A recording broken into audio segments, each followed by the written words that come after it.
Hey guys, welcome to week 9 of the buying club.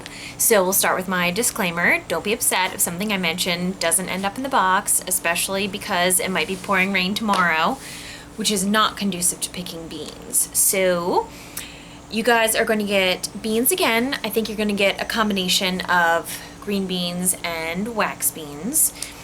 And then we have a bunch of new stuff. I think actually everything else is new and you guys haven't gotten this season. So we will start with white nectarines. So these are fantastic. These are one of my favorite things that we grow. The variety never gets very large.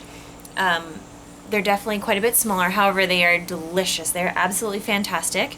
We have 2 rows of them in the peach orchard. We also have yellow nectarines coming, probably a week and a half to 2 weeks.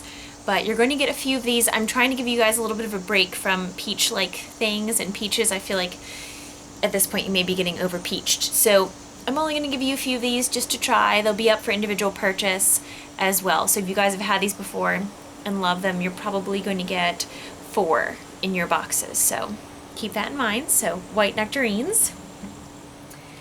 You are also going to get okra. I believe you're going to get okra. So the okra is a little bit dependent on how many orders we get. So I grew for the first time this very pretty, fun red variety, and then the regular green. So okra is probably the most underloved. I mean, there's some that are slightly underloved. Okra is very underloved. And a lot of people take issue with that it becomes slimy, I guess, when it's in like stews or soups or something like that. So okra is lovely on the grill. You have the grill out, put the okra on the grill. You can also fry it. So a funny thing about frying okra. So I went to University of South Carolina for college, and our meals were all at the sorority house.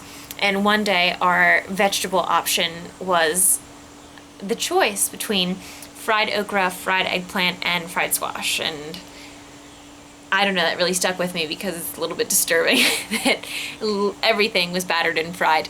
And I had half a mind to give you guys squash and eggplant so you can try and recreate that in your own home. And then I thought, you might not appreciate that. So, yeah, give the okra a try it on the grill. Yes, you can fry it. You can also, I don't know, actually, I was about to say roast. I've never roasted it, but, and also, this may be just a rumor.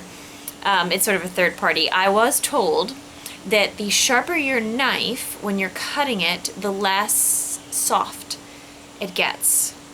Apparently, some famous chef that they were watching on TV told them that was the key to okra. So, let me know. I'd love to know. So, there's okra. Next, heirloom tomatoes. Holy cow. That is a gorgeous tomato. Yes. Oh my gosh. Heirloom tomatoes have begun. I've been waiting and waiting forever. We are going to have a ton of gorgeous tomatoes. So here's one fine example. And then just for fun, I brought another one because why not? Ooh, yeah. Yellow. Fun colors. I mean, heirloom tomatoes, they're just fun, joyful, exciting, ugly, and gorgeous all at the same time.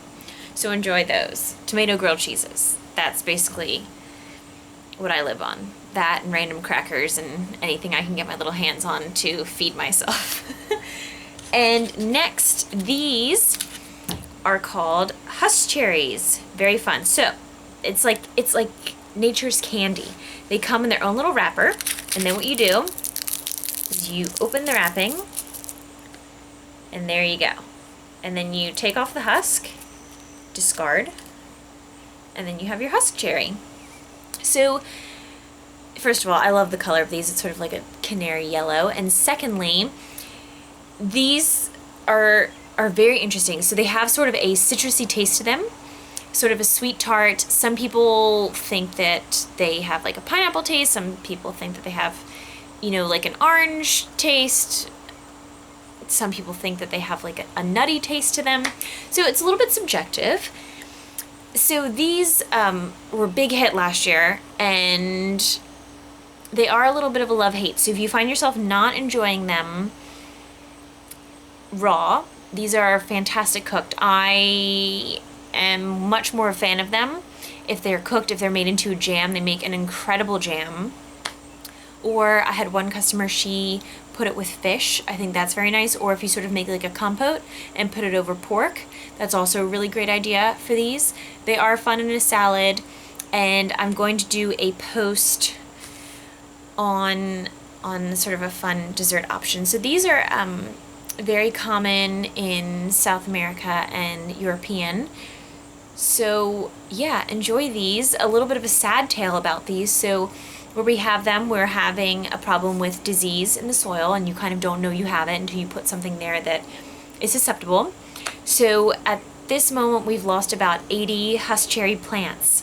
So a little bit depressing, and I wanted to get them to you before, there is no more. So, we still have some hanging on. Time will tell. The drier it is, the better. I hope to have these up for individual purchase on the Buying Club soon. Let's just see how much it rains tonight and tomorrow, if it does indeed rain, and we will go from there. But yeah, enjoy the huskcherries. Very fun. And I made my list. What am I forgetting? Potatoes. Yes, you will get potatoes. And also very exciting, a watermelon. Yes, super exciting. So these are the first of the watermelons, and I would like to do a watermelon disclaimer. So melons are tough. It's tough to know if it's good, because like you could pick a melon and it be like the worst melon you've ever had, and the one right next to it in the field is like the best melon you've ever had. And there are ways to tell, I guess, if the watermelon is ready. However, sometimes that fails. For example, I picked one the other night and I photographed it, and I was super excited. I brought it in the house, and it was literally like a cucumber on the inside, and I was like, fail, epic fail. So if you get a watermelon or any melon that isn't, just fantastic, just send me a kind, loving email, and I'll be happy to make up for it in the next box. No big deal. But yeah, it's just sort of problem. I have anxiety every time I sell a melon to someone. I have like, I'm like, oh great, hope was a good one. And people, we tend to get upset about like melons and fruit. Like no one ever comes to the farmer's market and says, oh, is your kale any good? But as soon as peach season starts, it's like continuous, person after person. Are the peaches any good? Are the peaches sweet? How are those peaches? Are they any good? Should I buy them here? Like crazy questions. Like, what am I supposed to say? Oh, they're terrible. Keep on going. No, that's ridiculous. And you know what? The peaches are delicious. I eat them daily, so I can totally vouch for them. Melons, different story. It's like giving someone a pie. Like when you give them a pie, you never know what's going on in there. It's nerve-wracking and terrifying all at the same time. So, melon disclaimer. I want you guys to be happy, and I want you guys to enjoy what you're getting. So if there's ever, something that isn't right on, loving email though, kind, friendly email is appreciated, and I'll make it right. So enjoy the watermelons. It is the very beginning, so they are going to get more ripe and sweeter as we go on. So this is our starting point, and we will carry on from there. So I hope you guys enjoy everything. I think it's a really awesome box. I mean, crazy new stuff going on. So thanks so much, and I'll have a video for you guys next week.